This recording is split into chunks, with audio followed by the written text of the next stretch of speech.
വേദവിചാരം എന്ന ഈ പരമ്പരയിലെ മറ്റൊരു എപ്പിസോഡിലേക്ക് ഏവർക്കും സ്വാഗതം. പ്രാർത്ഥനയോടുകൂടി ഇന്നത്തെ വചന ശുശ്രൂഷയിലേക്ക് നമുക്ക് പ്രവേശിക്കാം. സ്നേഹിയാന്ന സ്വർഗീയപിതാവാം ദൈവമേ, തിരുവചനം ഒരിക്കൽ കൂടി ധ്യാനിപ്പാൻ ഞങ്ങൾക്ക് നൽകിയിരിക്കുന്ന ഈ അവസരത്തെ ഓർത്ത് നന്ദിയോടെ സ്തുതിക്കുന്നു. ഈ വചനം പ്രാഗൽഭ്യത്തോടുകൂടി സംസാരിപ്പാൻ അടിയനെയും ഇത് കർത്താവെ സ്വീകരിപ്പാൻ നിൻ്റെ മക്കളെയും അങ്ങ് ഒരുക്കണമെന്ന് പ്രാർത്ഥിക്കുന്നു. നല്ല നിലത്ത് വീണ വിത്തുപോലെ ഞങ്ങൾ കേൾക്കുന്ന ഈ വചനം ഞങ്ങളുടെ ജീവിതത്തിൽ ക്രിയ ചെയ്ത് ഫലം പുറപ്പെടുവിച്ച് അനുഗ്രഹത്തിന് മുഖാന്തരമാക്കി തീർക്കണമെന്ന് യേശുവിനകത്ത് അപേക്ഷിക്കുന്ന പ്രാർത്ഥന പിതാവ് കേൾക്കണമേ. ആമേൻ.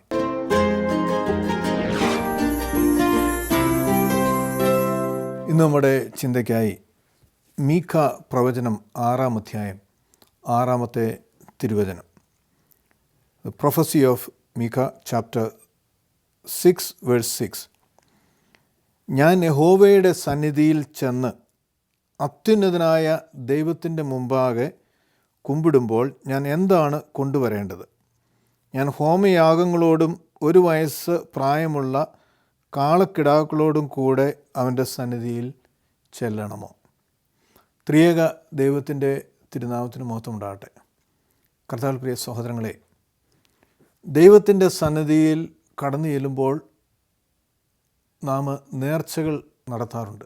അതൊരു പക്ഷേ സ്തോത്ര കാഴ്ചയായിട്ടാകാം, അല്ലെങ്കിൽ നേർച്ചകളായിട്ട് തന്നെ പല ജീവിതത്തിൻ്റെ സാഹചര്യങ്ങളിലും നാം പലപ്പോഴും എടുക്കുന്ന തീരുമാനങ്ങളൊക്കെയും ആകാം.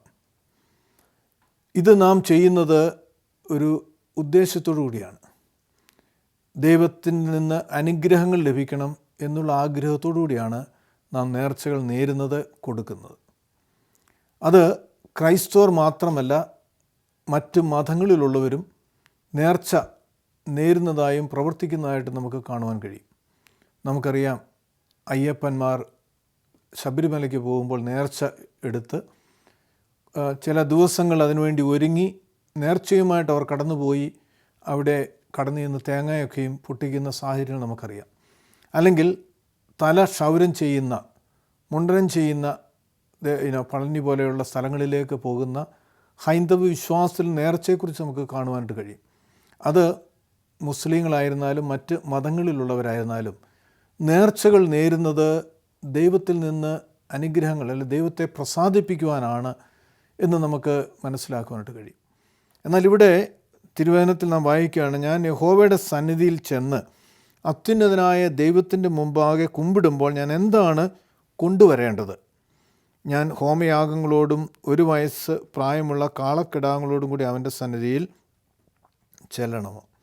അപ്പോൾ ദൈവത്തിൽ നിന്ന് അനുഗ്രഹം പ്രാപിക്കുവാൻ ഞാൻ എന്താണ് കൊണ്ടുവരേണ്ടത്? എങ്ങനെയാണെന്നത് ചെയ്യേണ്ടത്? ഇവിടെ ഒരു കാര്യം വളരെ വ്യക്തമായിട്ട് പറയുകയാണ്, അത്യുന്നതനായ ദൈവത്തിൻ്റെ മുമ്പാകെ. അപ്പോൾ ദൈവം ആരാണ് എന്നുള്ളൊരു ബോധ്യം ഉണ്ട്. കൂടാതെ അവൻ്റെ മുമ്പാകെ കുമ്പിടുമ്പോൾ, അപ്പോൾ കുമ്പിടുക എന്ന് പറയുമ്പോൾ അപ്രകാരം ഒരു വ്യക്തിയുടെ സന്നിധിയിൽ മാത്രമേ നമുക്ക് കുമ്പിടാൻ കഴിയുള്ളൂ. രാജാക്കന്മാർ അല്ലെങ്കിൽ അതുപോലെയുള്ളവരുടെയൊക്കെ മുമ്പിലാണ് നാം കുമ്പിടുന്നത്. അപ്പോൾ ദൈവം ആരാണെന്ന് വളരെ ബോധ്യമായിട്ടുള്ള ഒരു വ്യക്തി ചോദിക്കുന്നൊരു ചോദ്യമായിട്ടാണ് നമുക്കിത് കാണുവാൻ തക്കവണ്ണം കഴിയുന്നത്. നമ്മുടെയൊക്കെയും ആത്മീയ ജീവിതത്തിൽ ഇപ്രകാരം നാം നേർച്ചകൾ നേരാറുണ്ട്, ഒരുപക്ഷെ അത് കൊടുക്കാറുമുണ്ടാകാം. പക്ഷേ ഇവിടെ നാം വായിക്കുമ്പോൾ അടുത്ത തിരുവചനം, 1000 ആട്ടുകൊറ്റന്മാരിലും 10,000 തൈല നദികളിലും യഹോവ പ്രസാദിക്കുമോ? എൻ്റെ അതിക്രമത്തിനു വേണ്ടി ഞാൻ എൻ്റെ ആദ്യജാതനെയും ഞാൻ ചെയ്ത പാപത്തിനു വേണ്ടി എൻ്റെ ഉദരഫലത്തെയും കൊടുക്കണമോ? അപ്പോൾ 1000 ആട്ടുകൊറ്റന്മാരിലും 10,000 തൈല നദികളിലും യഹോവ പ്രസാദിക്കുമോ? ഞാൻ ഇതൊക്കെയും വളരെയധികം ചെയ്തിട്ടും ദൈവം അതിൽ പ്രസാദിക്കുമോ? കാരണം എൻ്റെ അതിക്രമത്തിനു വേണ്ടി ഞാൻ എൻ്റെ ആദ്യജാതനെയും ഞാൻ ചെയ്ത പാപത്തിനു വേണ്ടി എൻ്റെ ഉദരഫലത്തെയും കൊടുക്കണമോ എന്ന് ചോദിക്കുന്ന ചോദ്യങ്ങൾ നാം ഇവിടെ കാണുകയാണ്. എന്നാൽ അതിന് മറുപടി നാം വായിക്കുന്നു 8-ാം വാക്യം, മനുഷ്യ, നല്ലതെന്തെന്ന് അവൻ നിനക്ക് കാണിച്ചു തന്നിരിക്കുന്നു. ന്യായം പ്രവർത്തിക്കുവാനും ദയാതൽപരനായിരിക്കുവാനും നിൻ്റെ ദൈവത്തിൻ്റെ സന്നിധിയിൽ താഴ്മയോടെ നടക്കുവാനുമല്ലാതെ എന്താകുന്നു യഹോവ നിന്നോട് ചോദിക്കുന്നത്? ഇത് പലപ്പോഴും നാം ചിന്തിക്കാറില്ല. ദൈവത്തിൽ നിന്ന് അനുഗ്രഹം പ്രാപിക്കുവാൻ നേർച്ച കാഴ്ചകൾ നാം കൊടുക്കും, ദൈവത്തെ പ്രസാദിക്കുവാൻ പലതരങ്ങളിൽ നാം ശ്രമിക്കും. മെഴുകുതിരി കത്തിക്കും, പെരുന്നാൾ നടത്തും, അല്ലെങ്കിൽ മുട്ടുമേൽ നീന്തും, അങ്ങനെ പല കാര്യങ്ങൾ പല സ്ഥലങ്ങളിൽ നാം ചെയ്യും. പക്ഷേ ഇവിടെ പറയുകയാണ്, മനുഷ്യ, നല്ലതെന്തെന്ന് അവൻ നിനക്ക് കാണിച്ചു തന്നിരിക്കുന്നു. ന്യായം പ്രവർത്തിക്കുവാനും ദയാതൽപരായിരിക്കുവാനും നിൻ്റെ ദൈവത്തിൻ്റെ സന്നിധിയിൽ താഴ്മയോടെ നടക്കുവാനുമല്ലാതെ എന്താകുന്നു യഹോവ നിന്നോട് ചോദിക്കുന്നത്? ദൈവം മനുഷ്യനിൽ നിന്ന് ആഗ്രഹിക്കുന്നത് എന്താണെന്ന് ഇവിടെ പറയുകയാണ്. എന്താണ്? നാം വായിക്കുമ്പോൾ ഇത് 2 കൽപ്പനകളിലായിട്ട് കർത്താവ് പറഞ്ഞിരിക്കുന്ന കാര്യമാണ്. ഇതിൽ ആദ്യ ഭാഗം മറ്റുള്ളവരോട്, സമസൃഷ്ടികളോട് നാം എങ്ങനെ പെരുമാറണം, അവരോട് എങ്ങനെ പ്രവർത്തിക്കണം. അതായത് ന്യായം പ്രവർത്തിക്കുവാൻ നമുക്ക് കഴിയണം. ന്യായം എന്ന് പറയുമ്പോൾ നാം എല്ലാ തരങ്ങളിലും നമ്മുടെ കരങ്ങളിൽ ന്യായമായിട്ടുള്ള പ്രവൃത്തികളാകണം. അത് കുടുംബജീവിതത്തിൽ തുടങ്ങി നമ്മുടെ ഔദ്യോഗിക ജീവിതത്തിലായിരുന്നാലും സാമൂഹിക ജീവിതത്തിലായിരുന്നാലും സഭാജീവിതത്തിലായിരുന്നാലും മറ്റുള്ള സമസൃഷ്ടികളോടായിരുന്നാലൊക്കെയും ന്യായമായത് ചെയ്യുവാൻ നമുക്കെപ്പോഴും കഴിയണം. അന്യായമായത്, മറ്റുള്ളവനെ ഭാരപ്പെടുത്തുന്ന, വേദനിപ്പിക്കുന്ന, മറ്റുള്ളവരുടെ കണ്ണുനീരുണ്ടാക്കുന്ന ഒരു കാര്യങ്ങളും പ്രവൃത്തിയിലൂടെ മാത്രമല്ല വാക്കുകളിലൂടെ പോലും നമ്മളിൽ നിന്നുണ്ടാകാൻ പാടില്ല. അതാണ് ഇവിടെ നമ്മെ ഓർപ്പിക്കുന്നത്. ന്യായം പ്രവർത്തിക്കുവാൻ, എല്ലാം ന്യായമായിട്ടുള്ളത്. ഭാര്യയ്ക്ക് ഭാര്യയുടെ അവകാശം, ന്യായമായ അവകാശമുണ്ട്. ഭർത്താവിന് അവൻ്റേതാകുന്ന അവകാശമുണ്ട്. മക്കൾക്കുണ്ട്, മാതാപിതാക്കൾക്കുണ്ട്, സഹോദരങ്ങൾക്കുണ്ട്. അത് കുടുംബജീവിതത്തിൽ അങ്ങനെയാണെങ്കിൽ ഔദ്യോഗിക ജീവിതത്തിലും നമ്മോടൊപ്പം കൂടെ ജോലി ചെയ്യുന്ന അല്ലെങ്കിൽ നമ്മുടെ കീഴിൽ ജോലി ചെയ്യുന്ന ഓരോ വ്യക്തികളോടും ന്യായമായ രീതിയിൽ ഇടപെടുവാനും സംസാരിക്കുവാനും നമുക്ക് കഴിയണം. ഒന്നാമത്തെ ഭാഗം. 2, ദയാതൽപരരായിരിക്കുവാൻ. ദയാതൽപരരായിരിക്കുക എന്ന് പറയുമ്പോൾ അത് അവകാശമല്ല. ഒരു മനുഷ്യനോട് ദയ കാണിക്കുക എന്ന് പറയുമ്പോൾ ആ മനുഷ്യന് അവകാശമായി ലഭിക്കേണ്ട കാര്യമല്ല. പിന്നെ അവൻ്റെ പ്രയാസം മനസ്സിലാക്കി, അവൻ്റെ കഷ്ടത മനസ്സിലാക്കി അവന് വേണ്ടി പ്രവർത്തിക്കുന്ന, അല്ലെങ്കിൽ അവന് വേണ്ടി നാം ചെയ്യുന്ന കാര്യങ്ങളാണ് ദയ. അത് പറയുകയാണ്, ദയാതൽപരരായിരിക്കും. അപ്പോൾ ദയാതൽപരരായിരിക്കുവാൻ ദൈവത്തിൽ ആശ്രയിക്കുന്ന ഓരോ വ്യക്തിയിൽ നിന്നും ദൈവം ആഗ്രഹിക്കുകയാണ്. എന്നിട്ട് പറയുകയാണ്, നിൻ്റെ ദൈവത്തിൻ്റെ സന്നിധിയിൽ താഴ്മയോടെ നടക്കുവാനും. ദൈവത്തിൻ്റെ മുമ്പിൽ താഴ്മയോടെ നടക്കുക എന്ന് പറയുമ്പോൾ ദൈവത്തിൻ്റെ സന്നിധിയിൽ വരുമ്പോൾ മാത്രമല്ല, ദേവാലയങ്ങളിൽ വരുമ്പോൾ മാത്രമല്ല, നമ്മുടെ അനുദിന ജീവിതത്തിൽ. കാരണം ദൈവത്തിൻ്റെ മുമ്പാകെയാണ് നാം എപ്പോഴും. ദൈവം നമ്മെ സസൂക്ഷ്മം എപ്പോഴും വീക്ഷിച്ചുകൊണ്ടാണ് ഇരിക്കുന്നത്. അപ്പോൾ ആ ദൈവത്തിൻ്റെ മുമ്പിൽ എപ്പോഴും എളിമയുള്ളവരായിരിക്കുക, താഴ്മയുള്ളവരായിരിക്കുക. അങ്ങനെ ജീവിക്കുവാൻ നമുക്ക് കഴിയണം. അല്ലാതെ എന്താകുന്നു യഹോവ നിന്നോട് ചോദിക്കുന്നത്? അപ്പോൾ ഇത് മനസ്സിൻ്റേതാകുന്ന ഒരവസ്ഥയാണ്. എന്ന് പറയുമ്പോൾ നമ്മുടെ മനോഭാവമാണ് ദൈവം എപ്പോഴും നോക്കുന്നത്. നമ്മുടെ ആറ്റിറ്റ്യൂഡാണ് ദൈവം എപ്പോഴും നോക്കുന്നത്. നമുക്ക് ദൈവം തന്നിട്ടുള്ള അനുഗ്രഹത്തിന് ആനുപാതികമായി നമുക്ക് കൊടുക്കുവാൻ കഴിയും. ദൈവം അധികം അനുഗ്രഹിക്കുമ്പോൾ, പണം നൽകുമ്പോൾ കൂടുതൽ പണം നമുക്ക് ദൈവത്തിന് നൽകുവാൻ കഴിയും. അത് നമുക്ക് ദൈവം നൽകിയതുകൊണ്ടാണ്, അല്ലെങ്കിൽ നമുക്ക് കൊടുക്കുവാൻ കഴിയുകയില്ല. അപ്പോൾ നാം കൊടുക്കുന്നതിലും, അല്ലെങ്കിൽ പണപരമായി അല്ലെങ്കിൽ നേർച്ച കാഴ്ചകളായി കൊടുക്കുന്നതിനേക്കാൾ ഉപരിയായി ദൈവം എപ്പോഴും വീക്ഷിക്കുന്നതും ദൈവം എപ്പോഴും പരിശോധിക്കുന്നതും നമ്മുടെ ഹൃദയത്തിൻ്റെ അവസ്ഥയാണ്, നമ്മുടെ ആറ്റിറ്റ്യൂഡാണ്. എങ്ങനെയാണ് നാം ദൈവസന്നിധിയിൽ ആയിരിക്കുന്നത്, ദൈവസന്നിധിയിൽ എങ്ങനെയാണ് നാം ജീവിക്കുന്നത്, എങ്ങനെയാണ് മറ്റുള്ളവരോട് നാം ഇടപെടുന്നത്, മറ്റുള്ളവരോട് നമ്മുടെ സമീപനം എങ്ങനെയാണ്. ഇതാണ് ദൈവം എപ്പോഴും തന്നിൽ ആശ്രയിക്കുന്ന, തന്നോട് പ്രാർത്ഥിക്കുന്ന ഓരോ വ്യക്തിയിലേക്കും ദൈവം നോക്കുമ്പോൾ ദൈവം ശ്രദ്ധിക്കുന്നത് എന്ന് നാം പലപ്പോഴും ചിന്തിക്കാറില്ല. നേർച്ച കാഴ്ചകൾ നടത്തി ദൈവത്തിൽ നിന്ന് അനുഗ്രഹം പ്രാപിക്കാം, ദൈവത്തെ പ്രസാദിപ്പിക്കാം എന്ന് നാം ചിന്തിക്കുന്നുവെങ്കിൽ ഹൃദയത്തെ അറിയുന്ന, ഹൃദയ വിചാരങ്ങൾ പോലും അറിയുന്ന ഒരു ദൈവത്തിൻ്റെ സന്നിധിയിലാണ് അത് നാം ചെയ്യുന്നതെന്ന് പലപ്പോഴും നാം ചിന്തിക്കാറില്ല. നാം ഉൽപ്പത്തി പുസ്തകത്തിലേക്ക് വരുമ്പോൾ ഒരു സംഭവം നാം വായിക്കുന്നുണ്ട്. ഉൽപ്പത്തി പുസ്തകം 4-ാം അധ്യായം 3-ാമത്തെ തിരുവചനം. കുറേ കാലം കഴിഞ്ഞ് കയീൻ നിലത്തിലെ വിളവിൻ്റെ ഒരംശം ദൈവത്തിന് വഴിപാടായി കൊണ്ടുവന്നു. ഹാബേലും തൻ്റെ ആട്ടിൻകൂട്ടത്തിലെ കടിഞ്ഞൂലുകളിൽ നിന്ന്, അവയുടെ മേധസ്സിൽ നിന്ന് ഒരു വഴിപാട് കൊണ്ടുവന്നു. യഹോവ ഹാബേലിലും അവൻ്റെ വഴിപാടിലും പ്രസാദിച്ചു, കായീനിലും അവൻ്റെ വഴിപാടിലും പ്രസാദിച്ചില്ല. കായീന് വളരെയധികം കോപമുണ്ടായി, അവൻ്റെ മുഖം വാടി. 2 സഹോദരങ്ങൾ, ആദ്യ മാതാപിതാക്കളിൽ നിന്നുണ്ടായ കയീനും ഹാബേലും, 2 പേരും വ്യത്യസ്തമാകുന്ന തൊഴിലുകൾ ചെയ്യുന്നവരാണ്. ഒരാൾ ആട്ടിടയൻ, മറ്റൊരാൾ കൃഷിക്കാരൻ. അപ്പോൾ അവർക്ക് ലഭിച്ച അനുഗ്രഹങ്ങളിൽ നിന്ന് വഴിപാട് ദൈവത്തിന് അവർ കൊണ്ടുവരികയാണ്. അതിൽ നാം ശ്രദ്ധേയമായി വായിക്കുന്നത്, ഹാബേൽ തൻ്റെ ആട്ടിൻ കൂട്ടത്തിലെ കടിഞ്ഞൂലുകളിൽ നിന്ന്, അവയുടെ മേധസ്സിൽ നിന്ന് ദൈവത്തിന് വഴിപാട് കൊണ്ടുവരികയാണ്. എന്നാൽ കായീൻ നിലത്തിലെ വിളവിൻ്റെ ഒരംശം ദൈവത്തിന് വഴിപാട്. രണ്ടുപേരും വഴിപാട് നടത്തുകയാണ് ദൈവത്തെ പ്രസാദിപ്പിക്കുവാൻ. പക്ഷേ ഇവരുടെ വഴിപാടുകളിൽ വ്യത്യസ്തതയുണ്ട്. കാരണം കയീൻ കൊണ്ടുവരുന്നത് ദൈവത്തിൻ്റെ മുമ്പിലാണ്, ഹാബേലും കൊണ്ടുവരുന്നത് ദൈവത്തിൻ്റെ മുമ്പിലാണ്. പക്ഷേ ദൈവം ഒരുവൻ്റെ വഴിപാടിൽ പ്രസാദിക്കുന്നു, മറ്റൊരുവൻ്റെ വഴിപാടിൽ പ്രസാദിക്കുന്നില്ല. കാരണം ദൈവത്തിന് ഈ രണ്ട് വ്യക്തികളുടെയും മനോഭാവം, ആറ്റിറ്റ്യൂഡ് നന്നായി അറിയാം. രണ്ടുപേരും എങ്ങനെയാണ് വഴിപാട് കൊണ്ടുവന്നത്, ദൈവം ആരാണ് എന്നുള്ള ആ വലിയ ബോധ്യത്തോടു കൂടി ആ ദൈവത്തിൻ്റെ മഹത്വത്തിന് ഒത്തവണ്ണം വഴിപാട് നൽകുവാൻ കഴിഞ്ഞിട്ടുണ്ടോ എന്നുള്ളതാണ് ഇവിടുത്തെ ചോദ്യം.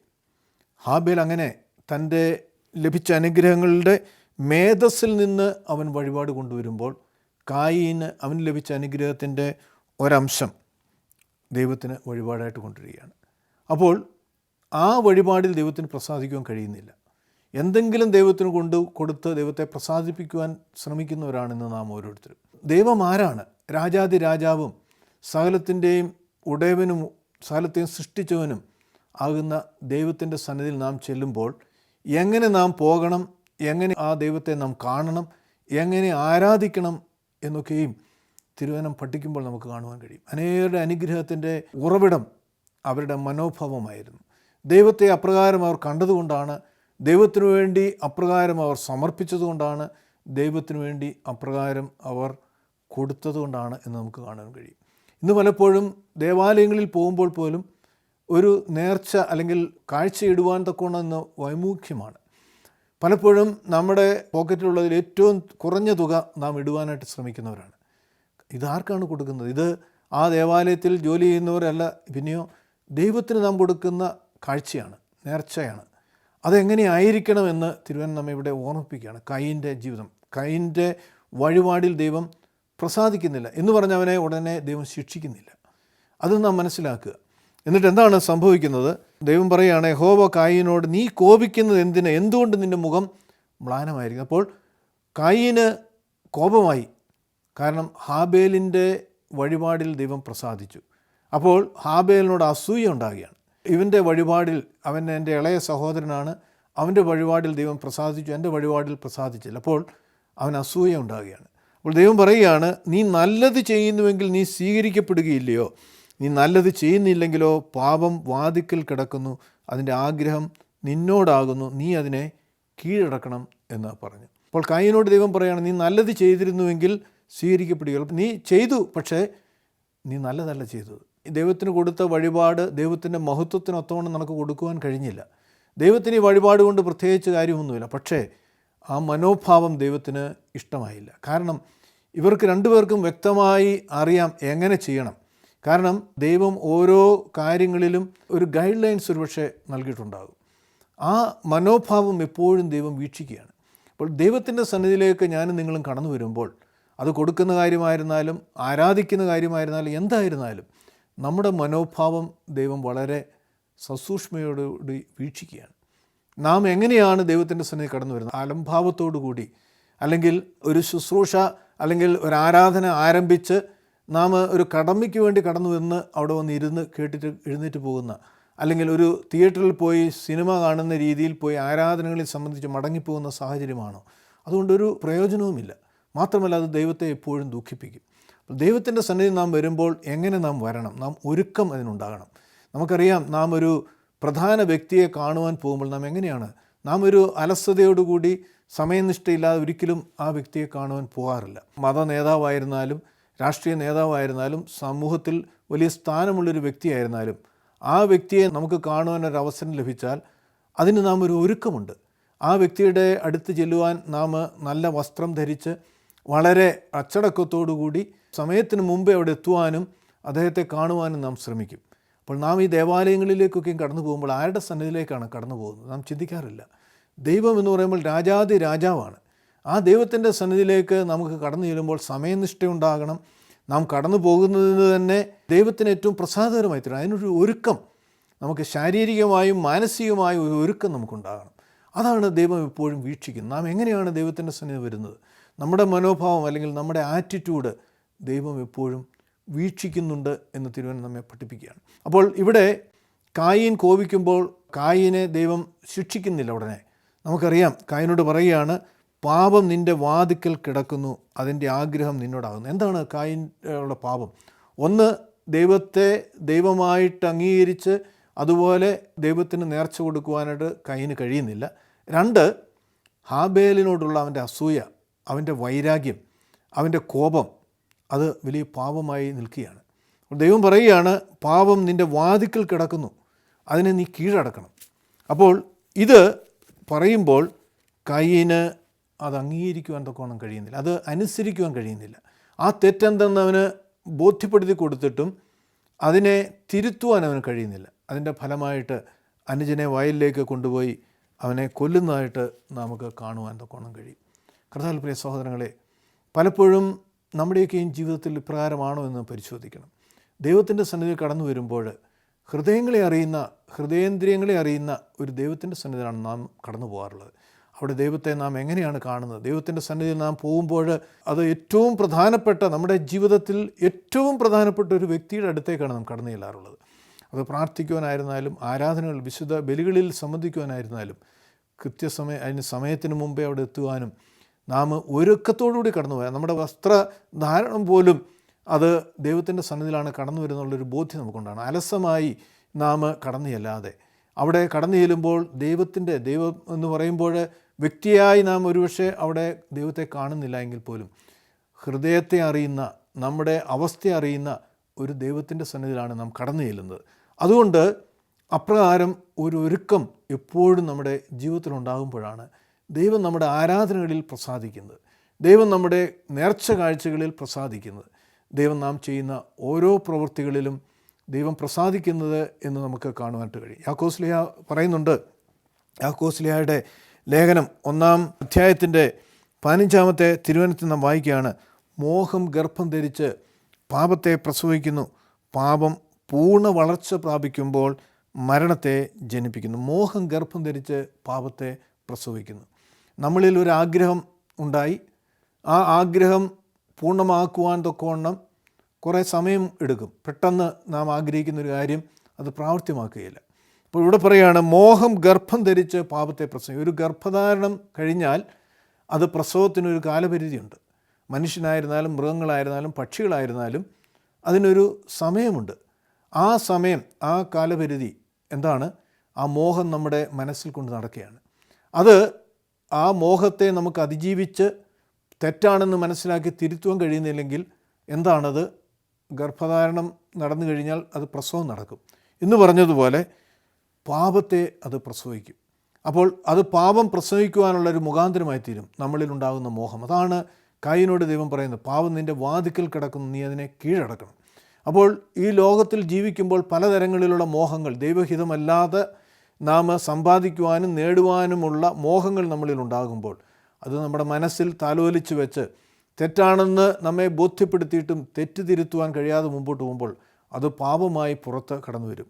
എന്നിട്ട് വീണ്ടും നാം വായിക്കുകയാണ്, പാപം പൂർണ്ണ വളർച്ച പ്രാപിക്കുമ്പോൾ മരണത്തെ ജനിപ്പിക്കുന്നു. ഈ പാപം ചെയ്തു തെറ്റാണെന്ന് മനസ്സിലാക്കിയിട്ടും തിരുത്തുവാൻ, അനുദപിക്കുവാൻ കഴിയാതെ മുമ്പോട്ട് പോകുമ്പോൾ എന്താണ് സംഭവിക്കുന്നത്? പാപം പൂർണ്ണ വളർച്ച പ്രാപിക്കുമ്പോൾ അത് മരണത്തെ ജനിപ്പിക്കുകയാണ്. അപ്പോൾ അത് ആത്മീയമാകുന്ന മരണത്തിലേക്ക് നയിക്കപ്പെടുകയാണ്. കർത്താവിൽ പ്രിയ സഹോദരങ്ങളെ, തിരുവചനം പഠിക്കുമ്പോൾ നാം വായിക്കുന്നുണ്ട്, യോഹന്നാൻ്റെ ലേഖനത്തിൽ പാപം ചെയ്യാത്തവർ ആരുമില്ല.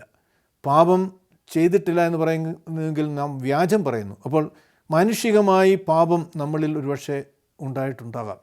അവിടെ അനുദപിച്ച് ദൈവത്തോട് നിരപ്പ് പ്രാപിക്കേണ്ട സാഹചര്യങ്ങളിൽ നിരപ്പ് പ്രാപിക്കാതെ, അനുദപിക്കാതെ നാം മുമ്പോട്ട് പോവുകയാണെങ്കിൽ അത് ആത്മീയ മരണത്തിലേക്കാണ് നയിക്കപ്പെടുന്നത് എന്ന് തിരുവചനം നമ്മെ ഓർമ്മപ്പെടുത്തുകയാണ്.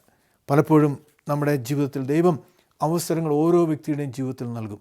കാരണം ആരും നഷ്ടപ്പെടുവാൻ ദൈവം ആഗ്രഹിക്കുന്നില്ല. തെറ്റ് ചെയ്യുമ്പോഴും പാപം ചെയ്യുമ്പോഴും അനുദപിക്കുവാനുള്ള ഒരു അവസരം ദൈവം നൽകുകയാണ്. നാം ഇവിടെ കായീനോട് അതാണ് ദൈവം പറയുന്നത്, അവൻ തെറ്റ് ചെയ്തു, അവനിൽ പാപമുണ്ട്, അതിനെ നീ അതിജീവിക്കണമെന്ന് കായീനോട് പറയുകയാണ്. ദൈവത്തിന് ഒരിക്കലും മനുഷ്യൻ്റെ സ്വാതന്ത്ര്യത്തിൽ ദൈവം പ്രവർത്തിക്കുകയില്ല. മനുഷ്യന് നൽകിയിരിക്കുന്ന ഏറ്റവും വലിയ അനുഗ്രഹം സ്വാതന്ത്ര്യം, അവന് നൽകിയിട്ടുള്ളതാണ്. മറ്റ് മൃഗങ്ങളിൽ നിന്ന് അല്ലെങ്കിൽ പക്ഷികളിൽ നിന്നൊക്കെയും വ്യത്യസ്തമായി ദൈവം നൽകിയിരിക്കുന്ന ഒരു വലിയ അനുഗ്രഹമാണ് നമുക്ക് ഓരോരുത്തർക്കും സ്വാതന്ത്ര്യം.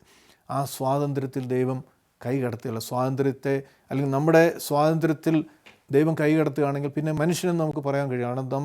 ദൈവത്തിൻ്റെ ഹിതമനുസരിച്ച് ഓരോ കാര്യങ്ങളും ചെയ്യുവാൻ കഴിയുള്ളൂ. ആദ്യ മാതാപിതാക്കൾ മുതൽ ദൈവം എപ്പോഴും മനുഷ്യർക്ക് സ്വാതന്ത്ര്യം നൽകിയിട്ടുണ്ട്. തെറ്റെന്താണ് ശരി എന്താണെന്ന് ദൈവം നമ്മുടെ മുമ്പിൽ വരച്ചു കാട്ടിയിട്ടുമുണ്ട്.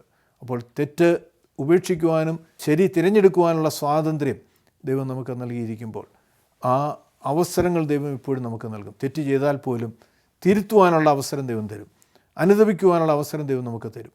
അവിടെ അനുദപിക്കാതെ പോകുമ്പോഴാണ് അത് വലിയ പ്രയാസങ്ങളിലേക്ക് നയിക്കപ്പെടും. നമുക്കറിയാം, ഇസ്രയേലിൻ്റെ 2 രാജാക്കന്മാർ, ശൗലും ദാവീദും. ശൗലിനോട് ദൈവത്തിൻ്റെ പ്രവാചകൻ ചില കാര്യങ്ങൾ പറയുകയാണ്.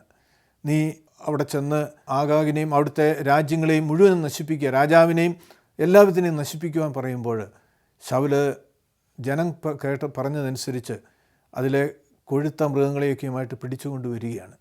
അപ്പോൾ ശമൂവേൽ പ്രവാചകനോട് ചോദിക്കുകയാണ്, ദൈവം പറഞ്ഞത് നീ ചെയ്തില്ലേ? എന്താണ് എൻ്റെ ചെവിയിൽ കേൾക്കുന്ന ഒച്ച?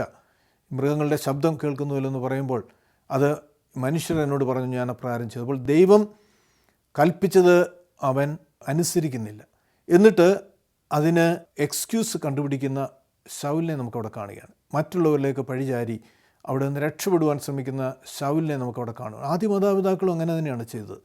ദൈവം ഭക്ഷിക്കരുതെന്ന് പറഞ്ഞ വൃക്ഷത്തിൻ്റെ ഫലം പറിച്ച് തിന്നിട്ടും ഭക്ഷിച്ചോ എന്ന് ചോദിച്ചാൽ ഭക്ഷിച്ചു എന്ന് പറയുന്നതിന് പകരം മറ്റുള്ളവരിലേക്ക് പഴിചാരുകയാണ്. പാമ്പ് എന്നെ വഞ്ചിച്ചു, ഞാനത് പറിച്ചു തിന്നു. ആദത്തോട് ചോദിച്ചപ്പോൾ നീ തന്ന സ്ത്രീ പറിച്ചു തന്നു, ഞാൻ ഭക്ഷിച്ചു. അപ്പോൾ തെറ്റ് സമ്മതിക്കുന്നില്ല. അതിന് പകരം അവർ രണ്ടുപേരും എക്സ്ക്യൂസ് കണ്ടുപിടിച്ച് രക്ഷപ്പെടുവാൻ ശ്രമിക്കണം. ശൗലും അതുതന്നെയാണ് ചെയ്യുന്നത്. മറിച്ച് ദാവീദ് ഇതിലും അധികം പാപം ചെയ്ത വ്യക്തിയാണ്. അവൻ രാജാവായിരിക്കെ സൈന്യത്തെ നയിക്കേണ്ട സാഹചര്യത്തിൽ അവിടെ പോകാതെ അവൻ്റെ മട്ടുപ്പാവിലാൻ ഉലാവുമ്പോഴാണ് ഒരു സ്ത്രീ കുളിക്കുന്നവൻ കാണുന്നത്. അവൻ പാപം ചെയ്തു, അവളുമായി പാപം ചെയ്തു.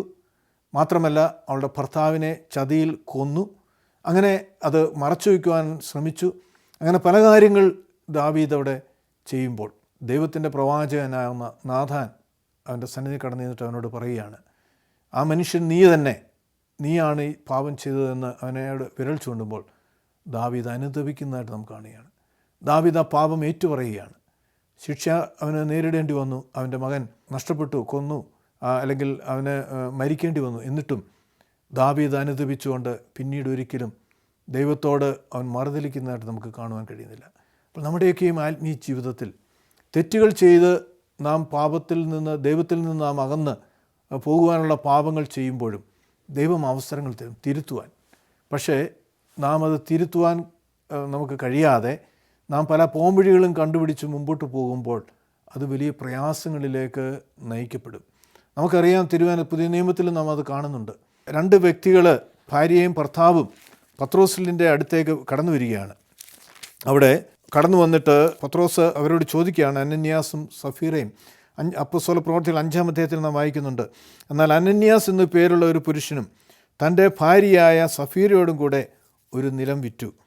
ഭാര്യയുടെ അറിവോടുകൂടെ വിലയിൽ കുറെ എടുത്തു വെച്ച ശേഷം ഒരു ഭാഗം കൊണ്ടുവന്ന് അപ്പോസ്തലന്മാരുടെ കാൽക്കൽ വെച്ചു. അപ്പോൾ പത്രോസ് അനന്യാസെ പരിശുദ്ധാത്മാവിനോട് വ്യാജം കാണിക്കുവാനും നിലത്തിലെ വിലയിൽ കുറെ എടുത്തു വയ്ക്കുവാനും സാത്താൻ നിൻ്റെ ഹൃദയം കൈവശമാക്കിയത് എന്ത്?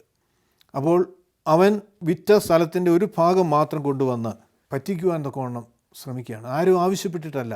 ഇതിനു മുമ്പ് നാം വായിക്കുന്നുണ്ട്, അവിടെ കൂടി വന്നവരൊക്കെയും അവരുടെ വിശ്വസിച്ചവരുടെ കൂട്ടം ഏകഹൃദയ ഏക മനസ്സുമുള്ളവരായിരുന്നു. തനിക്കുള്ളതൊന്നും അവർ ആരും സ്വന്തമെന്ന് പറഞ്ഞില്ല, സകലതും അവർ പൊതുവായി കരുതി. അപ്പോൾ അതനുസരിച്ചാണ് ഇവരും ഇത് ചെയ്യുന്നത്. പക്ഷേ അവർക്കൊരു ഉറപ്പ് വേണം, എന്തെങ്കിലും സംഭവിക്കാൻ ഒരു പൂർണ്ണ വിശ്വാസമില്ലാതെയുള്ള പ്രവർത്തനമാണ് അവിടെ നടക്കുന്നത്. അപ്പോൾ പത്രോസ് ചോദിക്കുകയാണ്, നിലത്തിലെ വിലയിൽ കുറെ എടുത്തു വയ്ക്കുവാനും സാത്താൻ നിൻ്റെ ഹൃദയം കൈവശമാക്കിയത് എന്ത്? അത് വിൽക്കുന്നതിന് മുമ്പ് നിൻ്റേതായിരുന്നില്ലേ? വിറ്റ ശേഷവും നിൻ്റെ കൈവശം തന്നെ അല്ലായിരുന്നുവോ? പിന്നെ ഈ കാര്യം ചെയ്യുവാൻ നീ ഹൃദയത്തിൽ ചിന്തിച്ചത് എന്തിന്? മനുഷ്യരോടല്ല, ദൈവത്തോടാണ് നീ വ്യാജം കാട്ടിയത്. അവിടെ അവൻ ആ കുറ്റം സമ്മതിക്കുന്നില്ല, അവനൊന്നും പറയുന്നില്ല. പക്ഷേ അടുത്ത വാക്യത്തിൽ നാം വായിക്കുകയാണ്, ഈ വാക്ക് കേട്ടപ്പോൾ അനന്യാസ് നിലത്ത് വീണ് മരിച്ചു. ഇത് കേട്ടവർക്കെല്ലാം വലിയ ഭയമുണ്ടായി.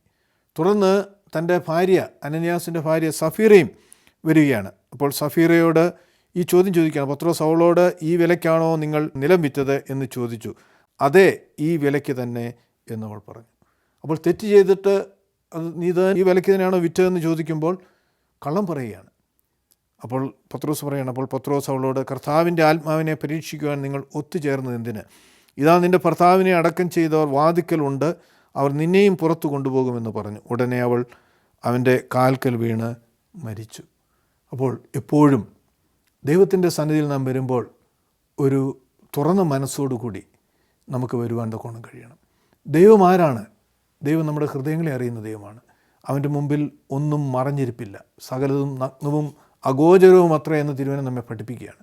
അതുകൊണ്ട് ദൈവത്തിൻ്റെ സന്നിധിയിലേക്ക് കടന്നു വരുമ്പോൾ നമ്മുടെ മനോഭാവം മറ്റേതിനേക്കാൾ ഉപരിയായിട്ട് ദൈവം നോക്കുന്നു, നമ്മുടെ ആറ്റിറ്റ്യൂഡ്. അതനുസരിച്ചാണ് ദൈവത്തിൽ നിന്ന് അനുഗ്രഹം എനിക്ക് നിങ്ങൾക്ക് ലഭിക്കുന്നത്, പ്രാപിക്കുവാൻ കഴിയുന്നത്. അപ്രകാരം നമ്മുടെ ആത്മീയ ജീവിതത്തെ ക്രമപ്പെടുത്താം. ദൈവത്തിൻ്റെ അനുഗ്രഹങ്ങൾ പ്രാപിച്ചവരായി മുമ്പോട്ട് പോകാൻ ദൈവത്തിൻ്റെ പരിശുദ്ധാത്മാവ് നമ്മെ ഓരോരുത്തരെയും സഹായിക്കട്ടെ. ദൈവം നമ്മെ അനുഗ്രഹിക്കട്ടെ.